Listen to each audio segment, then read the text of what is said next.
तुमने स्वयं मुझे मेरी पुत्री के रूप में रहने का वचन दिया था पुत्री। आश्चर्य न करे पुत्री, वर्षों पूर्व की बात, देवी लक्ष्मी का पिता होने का इतना अभिमान। ऐ अभिमानी सागर, सुनो, ये प्रण है मेरा। एक दिन मैं भी देवी लक्ष्मी का पिता बनकर दिखाऊंगा। और तब मैंने वहीं बैठकर पुनः तपस्या आरंभ कर दी। किंतु इस बार मेरी तपस्या का उद्देश्य था देवी लक्ष्मी को प्रसन्न करना। ओम श्री महालक्ष्मी नमः। ओम श्री महालक्ष्मी नमः। ओम श्री महालक्ष्मी नमः। महर्षि वाल्मीकि, माता,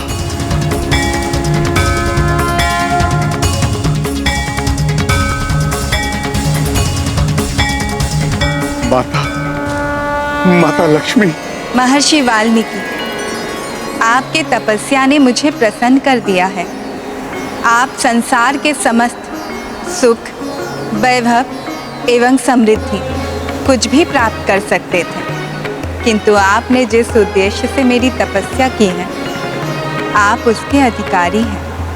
मैं आपको वरदान देती हूँ, प्रभु विष्णुदेव जब श्री रामावतार लेंगे, मैं आपके आश्रम में आपकी पुत्री बनकर रहूंगी। मैं धन्य हो गया माता, धन्य हो गया मैं। तुम उन्हीं माता लक्ष्मी का नारी अवतार हो पुत्री सीता, जो मुझे पिता का सुख देने आई हो। मेरा आश्रम तुम्हारे चरणों की धूल के स्पर्श से पवित्र हो जाएगा। चलो पुत्री। हाँ माता, अपनी संतान के लिए ही चलिए, जिन्होंने तो अभी इस संसार को देखा ही नहीं है। उचित है, किंतु एक बात, मेरी भी एक प्रार्थना है। मैं कौन हूँ, कहाँ से आई हूँ, मेरी कोई भी पहचान ना तो आश्रम में, ना तो कहीं और। यहाँ तक कि मेरी होने वाली संतानों को भी नहीं बताई जाए। तब मैं आश्रम में रहूंगी। पुत्र हनुमान, तुम भी किसी को नहीं बताओगे कि मैं कहाँ हूँ, और कभी भी अपने हनुमान रूप में मेरे होने वाली संतानों के समक्ष नहीं आओगे। माता, आप ऐसा क्यों कह रही हैं? क्योंकि मैं नहीं चाहती कि उनके पिता के प्रति कोई द्वेष भावना आए मेरे संतानों के मन में।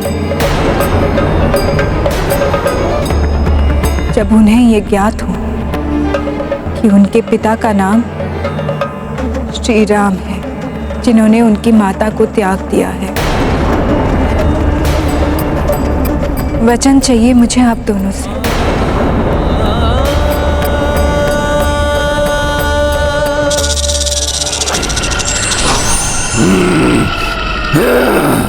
अभी तो बच गए वो दोनों शिशु, किंतु अधिक समय तक बच नहीं पाएंगे। वो अवसर पाते ही वो दोनों आहार बन जाएंगे मुझ शिशु भक्षी के। मेरा ये अनुरोध ही नहीं, निवेदन है। यदि आप दोनों मेरी पहचान छुपाएं, तभी मैं आश्रम में रहने आऊंगी। यदि हनुमान इस वेश में आए तो सहज ही सबको ज्ञात हो जाएगा कि मैं सीता हूँ।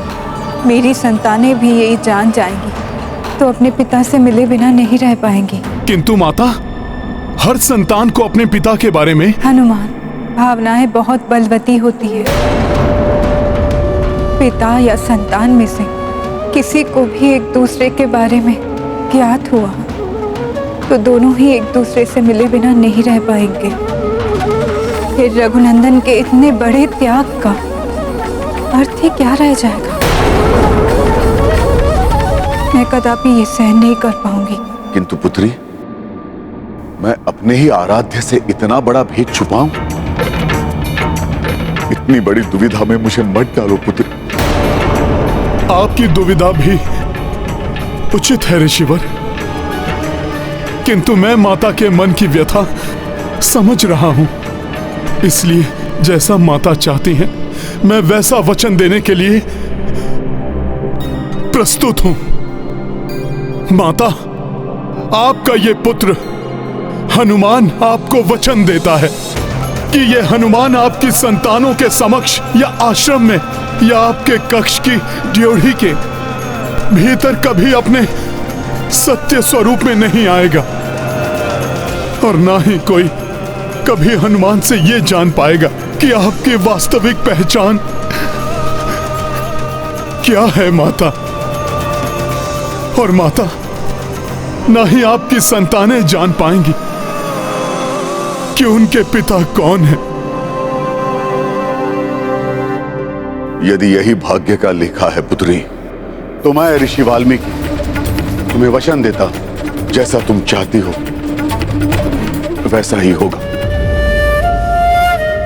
परंतु प्रभु श्री राम मेरे आराध्य हैं, अतः उनके नाम के जाप से या तुम्हारी संतानों को श्री राम चरित्र के पठन पाठन से तुम मुझे नहीं रोकोगी। स्वयं ब्रह्मा जी ने मुझे रामायण लेखन एवं उसका प्रसार करने का आदेश दिया है पुत्री। ये तो मैं भी चाहती हूँ कि मेरी संतानें मेरे प्रभु के चरित्र के बारे में हर एक बात से अवगत हो, उनके आदर्श और मर्यादा से प्रेरणा ले, उनके पराक्रम से सीख लेकर वीर योद्धा बने। ये गाथा महाबली हनुमत की, रुचिकर लीला राम भगत की। जय जय जय रघुनंदन राम, जय जय जय महाबली हनुमान। चली ऋषि संग विहार भूमि जा, हस्त से मार्ग बुहारे कपिसा। किंतु घात मह राक्षस बैठा, संकट से अनभिज्ञ मां सीता। ये गाथा महाबली हनुमत की, रुचिकर लीला राम भगत की। जय जय जय रघुनंदन राम, जय जय जय महाबली हनुमान। तुम कहीं भी चली जाओ, तुम्हारी संतानें तो अंततः मेरे ही उदर में आने वाली हैं। शिशु भक्षी से बच नहीं पाएंगी वो।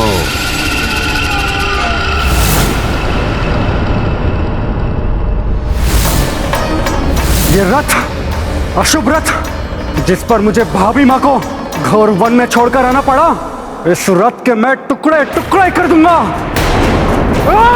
रुक जाओ लक्ष्मण।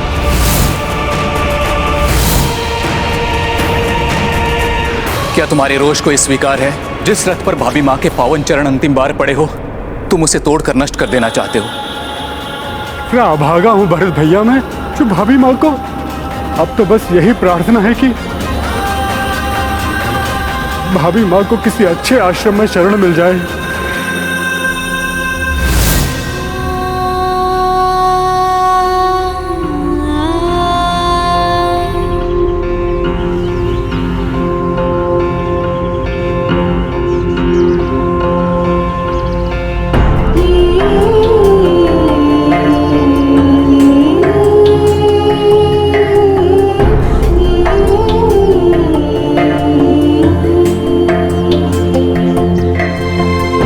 गुरुदेव, ये तेजस्विनी कौन है जो आपके साथ यहाँ पधारी हैं? ये भूमिजा है, मेरी पुत्री।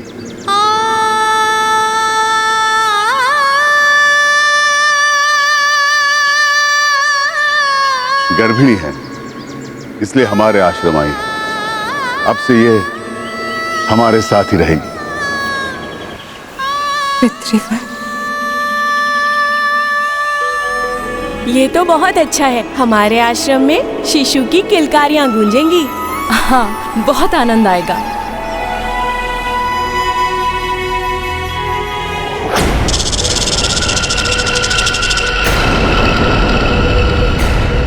आसपास कुछ असामान्य सा प्रतीत हो रहा है मुझे।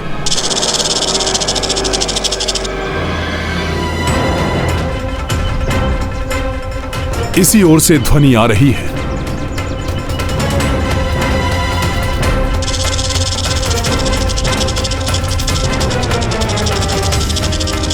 ये तो इसी ओर आ रहा है।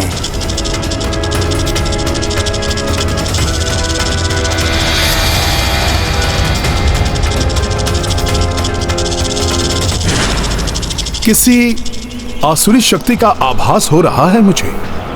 माता को वचन दिया है, मैं आश्रम के भीतर नहीं जा सकता, किंतु आसपास रहकर तो माता की सुरक्षा कर ही सकता हूं मैं। निकट ही कोई ऐसा स्थान ढूंढना होगा मुझे जहां रहकर इस पूरे आश्रम की निगरानी की जा सके।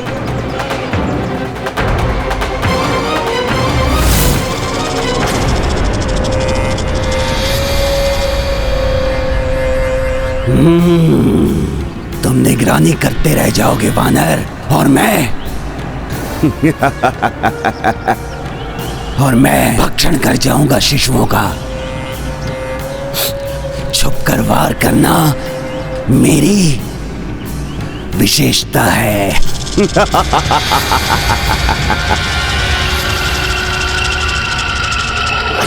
आइए भूमिजा, यहाँ कुछ क्षण विश्राम कर लीजिए।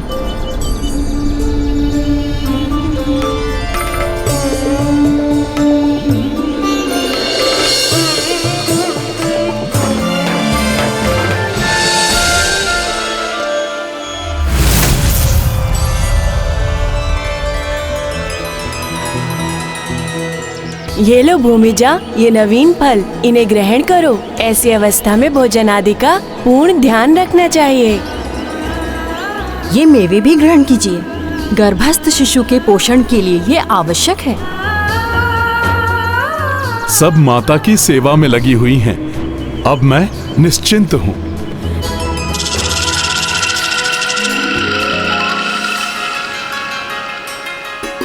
ऋषिवर वाल्मीकि का सानिध्य मुझे पिताश्री राजा जनक का स्मरण करा रहा है। इन सब का स्नेह देखकर लग रहा है जैसे मैं जनकपुरी में आ गई हूँ।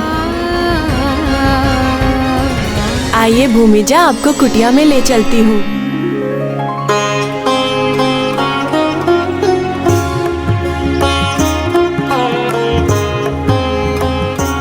माता को तो यहाँ बहनें मिल गई, पिता मिल गए, सखियां मिल गई, किंतु अयोध्या में मेरे प्रभु न जाने किस स्थिति में होंगे।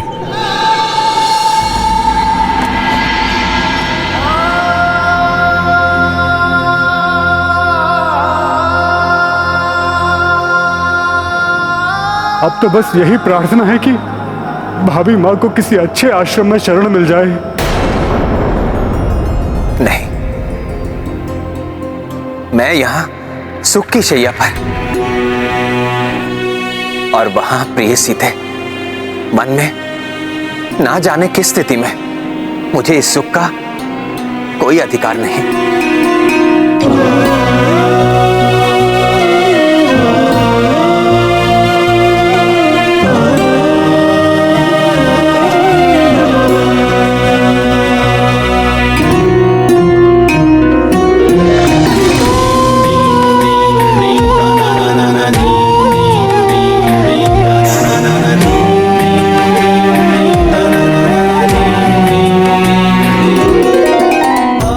के राजा राम विवश हैं, किंतु सियापति राम नहीं। मेरी अर्धांगिनी जिन सुखों से वंचित है, मैं भी उन सुखों का उपभोग नहीं करूंगा।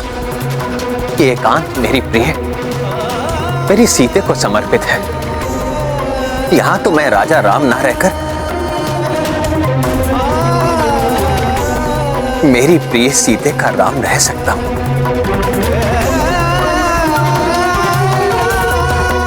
सीते, मेरी प्रिय। पीर हृदय की किसको सुनाए, आज व्यथित रघुराई।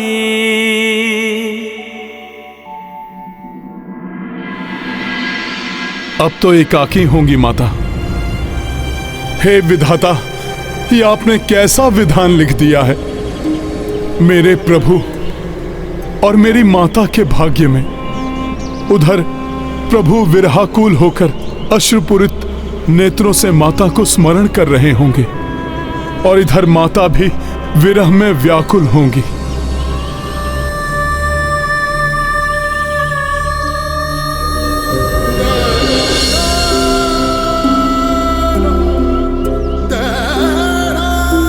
हे प्रभु, कैसी विवशता है ये हनुमान की। प्रभु दुखी और माता भी दुखी, और हनुमान कुछ भी नहीं कर पा रहा है उनका दुख हरने के लिए। कुछ नहीं कर सकेगा वानर। निकट पहुंच गया है ये शिशु पक्षी आश्रम के। अब तो बस उस आखेट को और लक्षित करना है, और शीघ्र ही उसे भी ढूंढ ही लूंगा मैं। ये सुगंध, ये शिशुओं की सुगंध,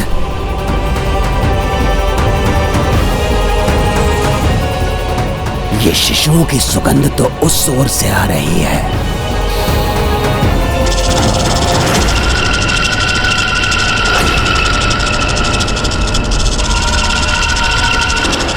माता की कुटिया के निकट कोई रेंगता हुआ दिखाई दिया था मुझे।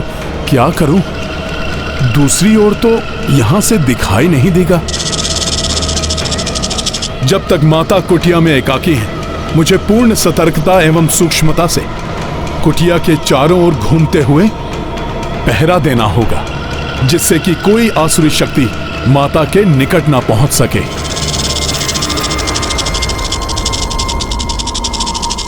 हाँ, एक पंथ दो काज। माता की सुरक्षा का निरीक्षण भी और माता की परिक्रमा का पुण्य भी। जय सिया राम।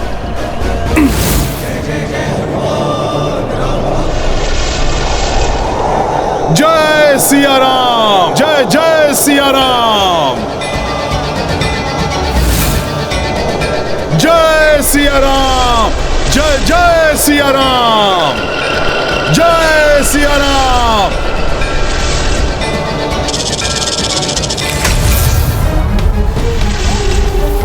ये अकस्मात क्या हो गया? हाँ? ये तीव्र गति से क्या गया? मुझे सावधान रहना होगा। हाँ।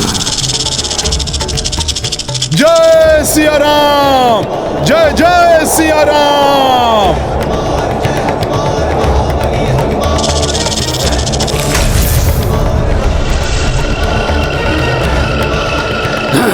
पुनः उड़ गया मैं इसकी तीव्र गति से। ये क्या है?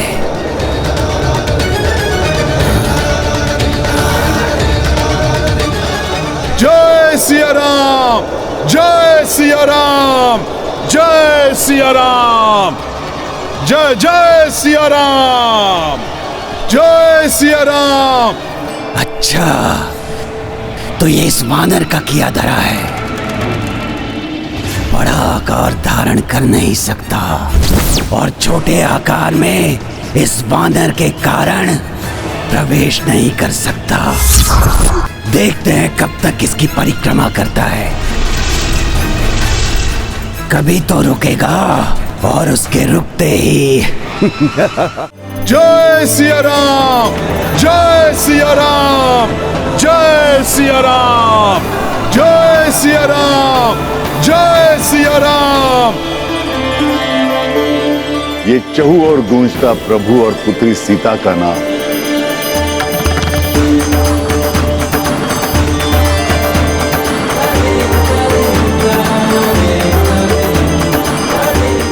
अब तो समस्त वातावरण ही सिया राम में हो गया है।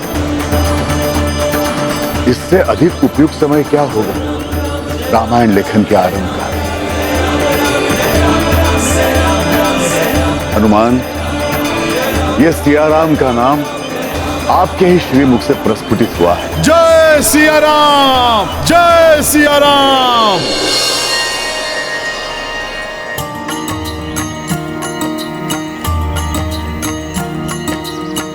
महिमा परंपार जे नाम, राम सिया जय जय सिया राम। शठ सुन भागे कपि पाए शक्ति, कह सिया राम ऋषि करे भक्ति। रामायण रचना आरंभा, घटना ऋषि स्मृत की विभिन्ना। उत अवध दुखी श्री रघुराई, किस विध वैदेही बिसराई। राम सिया राम जय हनुमान। राजसी सुख सब राघव त्यागे, सीता सम श्री राम अभागे। जो सिय सौंपी तांबुल कली का, समय के संग भई सब शुष्का। रात्र दिवस आए और जाए, एक ऋतु आए ऋतु एक जाए। भूमि जा सेवत कन्याएं, गर्भ दिवस भी चढ़ते जाएं। राम सिया राम जय हनुमान। रामायण पूरन हो आई, हर क्षण चौकन्ने कपिराई। शठ की निराशा बढ़ती जाए, कपि रहते अवसर नहीं पाए। सिया राम जय हनुमान।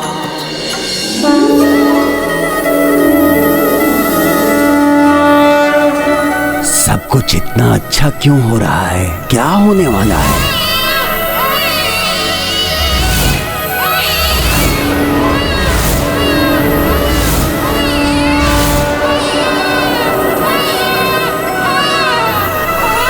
आएगा मेरा आहार, अब करूंगा मैं उसका भक्षण।